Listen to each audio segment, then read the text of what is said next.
Badan Pusat Statistik menyatakan dampak memanasnya konflik antara Iran dan Israel terhadap perekonomian Indonesia masih harus dikaji lebih dalam. Meski suasana eskalasi konflik terus meningkat, Deputi Bidang Distribusi dan Jasa BPS Ateng Hartono mengaku masih membutuhkan kajian lebih dalam untuk mengukur risiko ekonomi yang mungkin terjadi.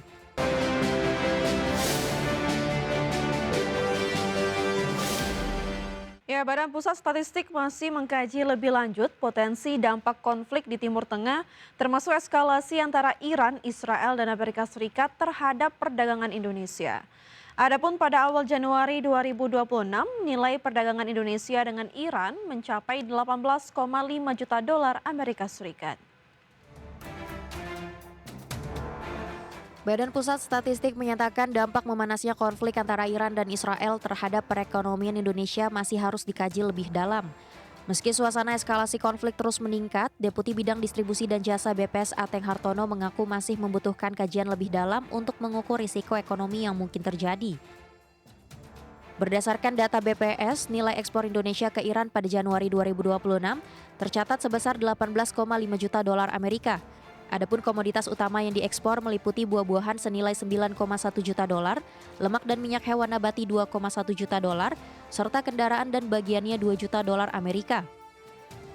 Sementara itu, impor non-migas Indonesia dari Iran relatif kecil dan didominasi buah-buahan sebesar 2 juta dolar atau sekitar 94% total impor dari Iran, disusul mesin dan perlengkapan mekanis sebesar 113,4 ribu dolar.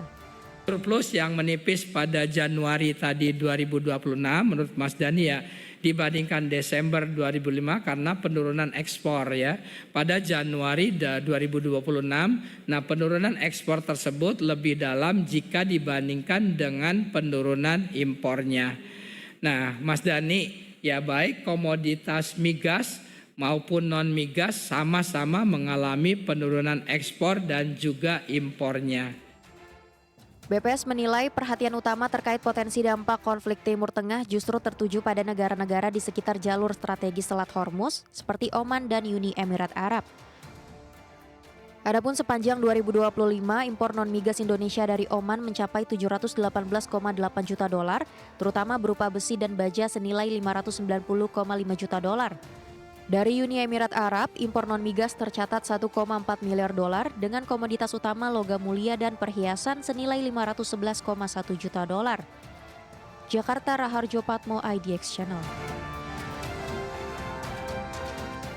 Kembali bersama kami pemirsa, emiten retail PT Matahari Department Store Tbk atau LPPF berkomitmen membagikan dividen tunai sebesar 564 miliar rupiah meski mencatatkan penurunan laba sepanjang tahun 2025. Langkah ini diambil di tengah tantangan lesunya daya beli masyarakat serta tekanan dari produk impor ilegal yang membebani kinerja penjualan perusahaan. Emiten retail PT Matahari Department Store Tbk atau LPFF berkomitmen membagikan dividen tunai sebesar 564 miliar rupiah meski mencatatkan penurunan laba sepanjang tahun 2025. Di mana perseroan mengusulkan pembagian dividen sebesar Rp250 per saham atau setara 77,8% dari total laba bersih tahun buku 2025. Meski nominal ini turun 17% dibandingkan tahun lalu, nilai tersebut tergolong jumbo dengan imbal hasil atau dividend yield mencapai 13%.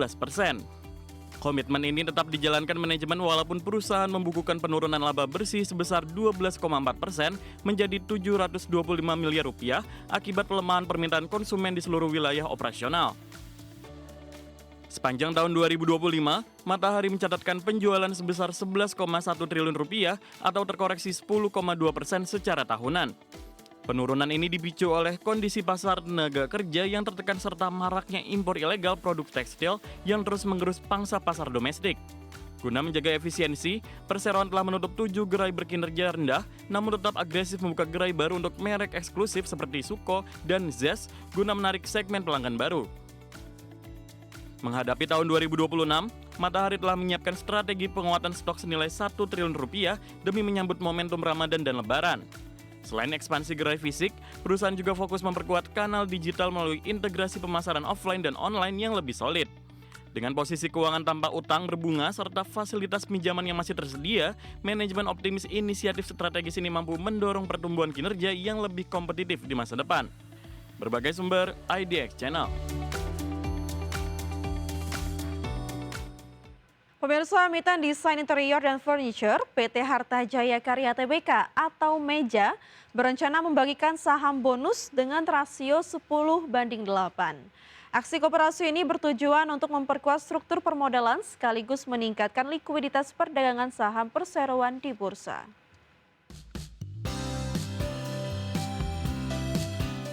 PT Harta Jaya Karya Tbk akan mengeluarkan 1,7 miliar lembar saham baru sebagai saham bonus bagi para pemegang sahamnya. Total nilai saham bonus tersebut mencapai 35,7 miliar rupiah yang berasal dari kapitalisasi tambahan modal di setor atau agio saham hasil penawaran umum perdana pada tahun 2024 lalu. Manajemen Meja menegaskan bahwa pembagian ini bukan merupakan dividen saham, melainkan strategi untuk memberikan manfaat optimal bagi investasi para pemegang saham secara proporsional.